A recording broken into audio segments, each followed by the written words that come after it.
Subscribe कीजिए admission वाले उस्ताद channel को और बेल आइकन को दबाइए लेटेस्ट MD-CAT वीडियो सबसे पहले देखने के लिए। आप लोग पूछ रहे थे और अभी भी पूछ रहे हैं MD-CAT के सिलेबस से रिलेटेड। MD-CAT का सिलेबस ऑलरेडी प्रेजेंट है, हमारी नोटिफिकेशन भी पब्लिश हुई हुई है हमारे पेज पे कि आप जो अवेलेबल है हमारे वेबसाइट पे MD-CAT का सिलेबस आप जा सकते हैं। हमारा जो पब्लिकेशंस टैब है PMC की वेबसाइट के ऊपर, पब्लिकेशंस टैब पे जो आप क्लिक करेंगे तो इसके सबसे बॉटम पर आ रहा होगा सिलेबाई। आप सिलेबाई पे क्लिक करेंगे और वहां पर मौजूद है MD-CAT का सिलेबस। आप वो सिलेबस को अंडरस्टैंड करिए, उसको पढ़िए, उसको कंटिन्यू कीजिए till any further notice comes. कि हमने नोटिफाई जो किया है उसमें ये है कि हमारा प्रोग्राम नहीं है कि इसमें कोई फर्दर एडिशंस करें। बिल्कुल सर। लेकिन जो लास्ट बेस जो हमने प्रैक्टिसेस देखी हैं उसकी रोशनी में हम माइनर सी उसमें अमेंडमेंट कर सकते हैं, जो कि एकेडमिक बोर्ड उसको रिव्यू कर रहा है थारोली, ताकि जो हमारे पास्ट प्रैक्टिसेस हैं उसको मजीद बेहतर किया जा सके। एडिशन नहीं होगी, थोड़ी बहुत कोई अमेंडमेंट डिलीशन की तरफ हो सकती है ना, ये थोड़ा सा बच्चों के लिए क्लियर होना चाहिए, पेरेंट्स के लिए, ताकि accordingly they shell start their preparation. बिल्कुल सर, हमारा मकसद यही है कि फिलहाल जो बेसिक हमारा सिलेबस है उसको तो बच्चे पढ़ना स्टार्ट कर लें। कोर सेम ही होगा, कोर सेम ही होगा। जो माइनर चेंजेस हैं उनकी भी नोटिफिकेशन हम ASAP जितना हमारा अर्लीस्ट है हम वो नोटिफिकेशन भी इशू कर देंगे। डॉक्टर उमर फारूक का हम शुक्रिया अदा करेंगे। उसके बाद लॉजिकल रीजनिंग भी अगर आप देख सकते हैं। तो मुझे आज ये बुक रिसीव हुई है जो कि सर उमर फारूक ने अपनी वीडियो में बताई है। ये सेम वही सिलेबस है जो कि PMC ने दी हुई है। ये बुक मुझे रिसीव हो चुकी है। ये बुक बिल्कुल वैसी ही है जैसे कि मैंने ऑनलाइन रिव्यू की थी। MD-CAT के सिलेबस के अकॉर्डिंग इस बुक को बनाया गया। जो चैप्टर्स आपको MD-CAT के सिलेबस में मिलेंगे वही चैप्टर्स इस बुक में होंगे। इस बुक की 2200 rupees including delivery charges price है और कैश ऑन डिलीवरी ये आपको बुक मिलेगी। ऑर्डर करने के लिए आप व्हाट्सएप पे कॉन्टैक्ट कर सकते हैं। कि FSC के कौन से मार्क्स कंसिडर होंगे, ये पाकिस्तान मेडिकल कमीशन का डोमेन नहीं है।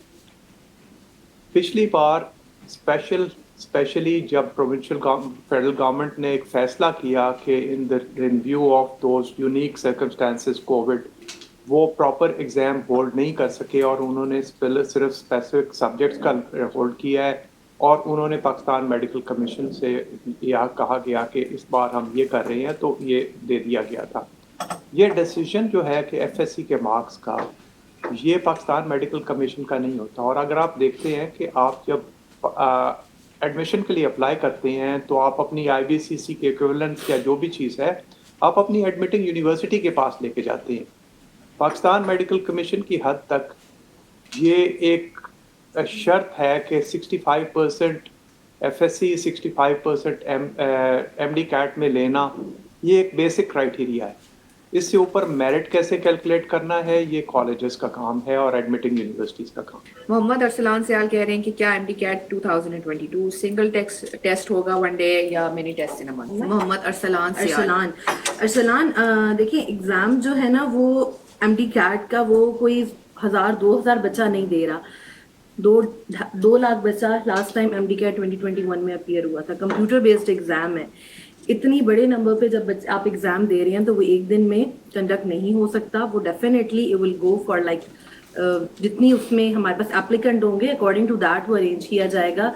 और वन डे पॉसिबल है ही नहीं क्योंकि कंप्यूटर बेस्ड एग्जाम है। इस किस्म की क्वेरी पहले भी आंसर की जा चुकी है। इस किस्म की बहुत सारी चीज़ें PMC की वेबसाइट पे एग्जाम कंडक्ट की एक रेगुलेशन पड़ी हुई है। अगर तमाम जो स्टूडेंट्स हैं NEB, NLE और MD-CAT के उसको एक दफ़ा गो थ्रू कर लें तो आपके बहुत सारे सवाल जो है ना उसमें बहुत क्लियरली मैंशनड है, उसको एक दफ़ा ज़रूर देख लीजिए। मेंशन वो ये कर रहे हैं कि MD-CAT के सेंटर्स जो हैं वो सिंध और हैदराबाद में हैं, तो इंटरनल से जो बच्चे आ रहे होते हैं उनको आपका नहीं ख्याल कि हैदराबाद और कराची में अगर आप सेंटर्स रख रहे हैं? फिलहाल तो हमारे सेंटर्स फाइनल हुए भी नहीं है, ना ये डिसाइड हुआ फॉर MD-CAT।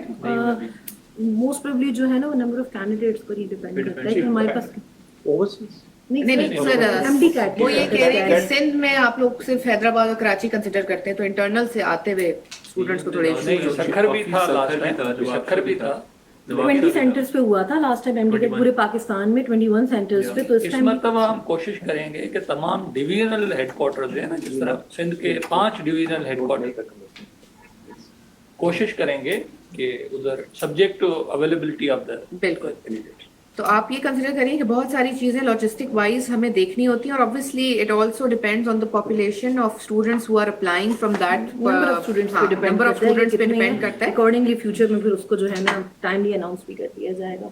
अच्छा, एलिजिबिलिटी सना तनवीर, आप एमडी कैट 2022 के बारे में क्वेश्चन कर रही हैं। Eligibility criteria again it's 65% MD CAT आपको पास करना होगा। Eligibility criteria sir for MD CAT 2022 criteria फिलहाल तो 65% जो हमारा अनाउंस है। Eligibility criteria for appearing in MDCAT या 16 years for old admission? anyone for admission हाँ, मेरे ख्याल से अपीयरिंग अपीयरिंग के लिए तो कोई क्राइटेरिया नहीं है। आप आए, आप MDCAT दे दें। अगर आप उसके बाद दाखिले के लिए आपको जो शराइत हैं वो सारी पूरी करना होगी, बट MDCAT के लिए तो आपको हमसे हमारी रेगुलेशन में है 16 साल उम्र आपकी 16 साल से कम, 16 साल से अब कोई भी है आप अपीयर हो सकते हैं इम्तिहान में। मैक्सिमम हमारी कोई नहीं हमें एक्चुअली ना उनको एलिजिबिलिटी देनी है कि उन्होंने मैक्सिमम जो है ना मिनिमम 16 साल है कि आपकी एज होनी चाहिए 16 इयर्स और अबव एज हो। अबव एज जी। बट प्रॉब्ली अगर कोई बहुत ब्रिलियंट बच्चा आएगा कल को तो हम उसको रिकंसिडर भी कर सकते हैं। अच्छा, महमूद बलोच साहब, आप पूछ रहे हैं कि पीएमसी पॉलिसीज कब अनाउंस होंगी अबाउट MDCAT 22? मतलब पॉलिसीज तो पॉलिसी अगर आप पढ़ना चाहते हैं तो आप ऐसा करें कि वेबसाइट पे चले जाएं, वहाँ एडमिशन से कंडक्ट ऑफ एग्जामिनेशन से हर चीज़ के मुताबिक एक रेगुलेशंस का एक डॉक्यूमेंट मौजूद है, उसको आप पढ़ लीजिएगा। उसमें तमाम पॉलिसीज मौजूद हैं। सो उसके अलावा जो होता है अनाउंस होती है वो डेट्स अनाउंस होती हैं। सिलेबस ऑलरेडी अनाउंस हो चुका है और बता चुके हैं कि ये एक ऑनगोइंग प्रोसेस के तौर पे उसको एकेडमिक बोर्ड रिव्यू करता रहता है। इस साल के लिए अगर उन्होंने कुछ रिव्यू के बाद रेकमेंड किया और वो पहले से उन्होंने कुछ टॉपिक्स कम किए तो हम टाइम पे उसको नोटिफाई कर देंगे। आप पिछले सिलेबस के ऊपर बेस्ड आप तैयारी शुरू कर दें। अभी माशाल्लाह आपके पास काफी अच्छा टाइम है, ये गोल्डन टाइम पीरियड आपके लिए प्रिपरेशन करने का। इस साल आपके पास सिलेबस भी मौजूद है, आपके पास अपॉर्चुनिटी भी है। आप फोकस कीजिए उस सिलेबस पे। जैसे कि सर ने मेंशन किया, there are not going to be major changes into it. If there are any minor amendments वो नोटिफिकेशन आ जाएगी इन ड्यू कोर्स। तब तक आप काइंडली MDCAT का जो सिलेबस अपलोडेड है हमारी वेबसाइट के ऊपर उसे काइंडली वही है तो उसको जो है ना अकॉर्डिंग टू दैट आप अपनी प्रिपरेशन जो है ना उसको कंटिन्यू रखें। ये रेगुलेशन वाली चीज़ जो है ना क्योंकि कंटिन्यूसली पूछ रही हैं, I just want to clear up कि देखें ये जो सवाल है कि चीज़ें आप पूछ रहे होते हैं अक्सर तो रेगुलेशंस में कंडक्ट ऑफ एग्जाम जैसा सर ने भी कहा, इसको प्लीज़ एक दफ़ा स्पेशली MDCAT के जो बच्चे अपीयर होना चाह रहे हैं उनको एक दफ़ा प्लीज़ पढ़ें, उसको रिव्यू करें अच्छे से। और कुछ आपको नहीं क्लियर होता तो आप हमें स्पेसिफिकली एग्जाम्स पे ईमेल भी कर सकते हैं, examination@pmc.gov.pk उस पर आप हमें ईमेल करके उसको डिस्कस भी कर सकते हैं, पूछ सकते हैं। अच्छा, वो ये पूछ रहे हैं कि सिलेबस में फिजिक्स, केमिस्ट्री, बायोलॉजी सेक्शंस के लिए 70% recall question and 30% application level, इसका मतलब समझा दें। हाँ, इसका देखें ना, एज ऑफ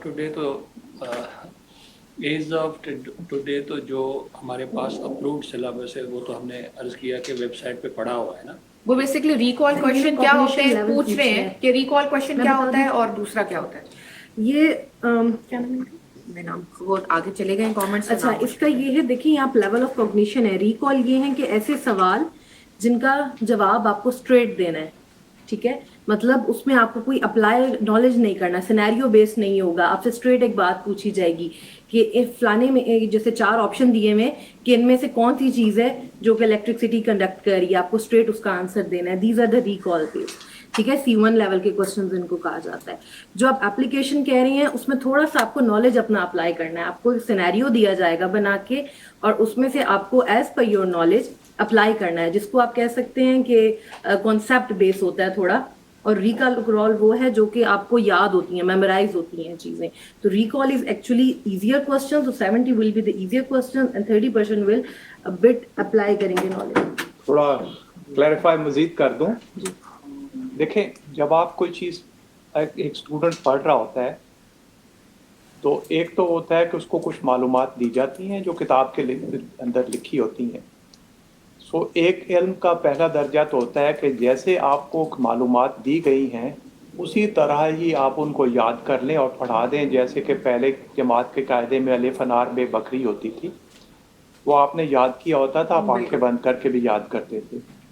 आप दूसरा उसका लेवल देखते थे कि उसी कायदे के अंदर बकरी की तस्वीर बनी होती थी। सो आप बकरी का नाम लेते थे तो आपके जहन में एक इमेज आ जाता था बकरी का। इसी तरह जितना भी नॉलेज है वो बेस्ड होता है, इसी तरह लेवल होते हैं नॉलेज के। सबसे जो नीचे वाला लेवल है वो चीज़ों को याद करना और उसी तरह सुना देना है, उसमें आपको प्रोसेस करने की ज़रूरत नहीं होती। उससे अगला होता है कि आप उसको कॉम्प्रिहेंड करते हैं और उसको ना सिर्फ उसका एक मेंटल इमेज बनाते हैं बल्कि दूसरे को भी समझा सकते हैं। दैट इज़ कॉम्प्रिहेंशन, कि आपके जहन में एक कॉन्सेप्ट बन जाता है। आइडिया ये है कि आपके, और हमने ये नोट देखा और हमें सबकी ऑब्जर्वेशन है कि अब ज़्यादातर लोग तैयारी करते हुए सिर्फ MCQs की बुक्स देखते हैं और उनमें पिछले आए हुए MCQs याद कर लेते हैं और उनको जवाब भी याद होते हैं, वो उसी तरह सुना देते हैं। ये नॉलेज मेडिसिन में नहीं चलेगा, ये हमें नहीं दरकार। हमें नॉलेज दरकार है कि जहाँ पे कि वो उस लिखे हुए किताब के लिखे हुए को देख के और उससे अपना एक नतीजा अखज़ करके और उसको दोबारा से समझा सके और एक डिफरेंट कॉन्टेक्स्ट में भी एक्सप्लेन कर सके। सो ये जो क्वेश्चंस होते हैं सेकंड लेवल पे, ये वो होते हैं कि जहाँ आप उसको एप्लीकेशन की लेवल होता है, कॉम्प्रिहेंशन का लेवल होता है उससे ऊपर। अब कोशिश ये की कि हम एकदम ये शिफ्ट नहीं करना चाहते, इसलिए हम कोशिश कर रहे हैं कि पहले स्टेज में 30% क्वेश्चन जो हैं वो कॉम्प्रिहेंशन के लेवल पे हों, 70% उसी पैटर्न पे चलें और आहिस्ता आहिस्ता हम रिप्लेस करके उसको ग्रेजुअली उसी लेवल पे ले जाएं। आइडिया ये नहीं है कि हम कहें कि जी आपने 5000 किताब MCQ की एक किताब ली, उसको याद कर लिया ज़बानी और फिर वो आए और आपने उसी तरह लिख दिए, बल्कि आपको वो सवाल किसी तरह से भी पूछा जाए, क्योंकि जब आप मेडिकल कॉलेज में जाएंगे तो यही कॉन्सेप्ट्स हैं जिनके ऊपर आपने बिल्ड करके आपने अपना नॉलेज बिल्ड करना है। तो I hope that understand this question has been answered to your satisfaction. NAC grounds के ऊपर आप अपने MDCAT सिलेबस को भी स्टडी करें। जो भी आपकी सिलेबस में चीज़ें मेंशन्ड हैं उनको इसी रेशो के ऊपर अंडरस्टैंड भी करें और अपनी स्किल को इन्हांस करें, क्योंकि आपके पास अभी अच्छा पोटेंशियल टाइम है अपनी स्किल्स इन्हांस करने के लिए, अपनी नॉलेज बेस बढ़ाने के लिए। इसमें कई बार मेरे से बच्चे पूछते हैं कि हम कौन सी किताब पढ़ें। अगर आप वाकई नॉलेज लेना चाहते हैं और आपके पास अब इतना टाइम है, कोई इतना बड़ा सिलेबस भी नहीं है और आपने ये ऑलरेडी चीज़ें पढ़ी भी हुई हैं, तो मैं आपको रिकमेंड करूंगा कि आप एक से ज़्यादा बोर्ड्स की किताबें पढ़ लें। देखिए आप पाकिस्तान के सबसे कम्पिटिटिव एग्ज़ाम में जा रहे हैं, सो इसके लिए मेहनत तो होगी। जैसे अभी थोड़ी देर पहले सना ने कहा, इम्तहान पास करना तो कोई मुश्किल नहीं है, वो बहुत सारे 68,000 ने पास कर लिया, लेकिन मेडिकल कॉलेज या डेंटल कॉलेज में जाने के लिए आपको पहले 20,000 में होना है, सो वो बहुत कम्पिटिटिव है। सो उसके लिए हम ये सजेस्ट करेंगे कि आप एक से ज़्यादा बुक्स पढ़ के देखें कि वो किताब क्या कहती है, ये किताब कहती है और इससे मैंने क्या समझा है। सो इससे आपकी कॉम्प्रिहेंशन होगी, फिर आप आपस में डिस्कस करें, अपने टीचर्स से डिस्कस करें। सो ये सारी की सारी प्रोसेस इस तरह होना चाहिए कि आपको एक जो टॉपिक है उसकी कंप्लीट समझ हो जाए, आपसे किसी तरह से भी पूछा जाए आप उसे बता सकते। इसमें काफ़ी सारे MCQs हैं, चैप्टर वाइज हैं और फिज़िक्स केमिस्ट्री बायो तीनों के MCQs हैं और एट लास्ट हर चैप्टर के कीज़ भी गिवन है और लॉजिकल रीजनिंग के क्वेश्चंस भी काफ़ी सारे हैं और इंग्लिश के भी काफ़ी सारे MCQs हैं। और मैं रिकमेंड करूँगी इस बुक को सबको, क्योंकि ये NMD CAT के प्रिपरेशन के लिए काफ़ी अच्छी बुक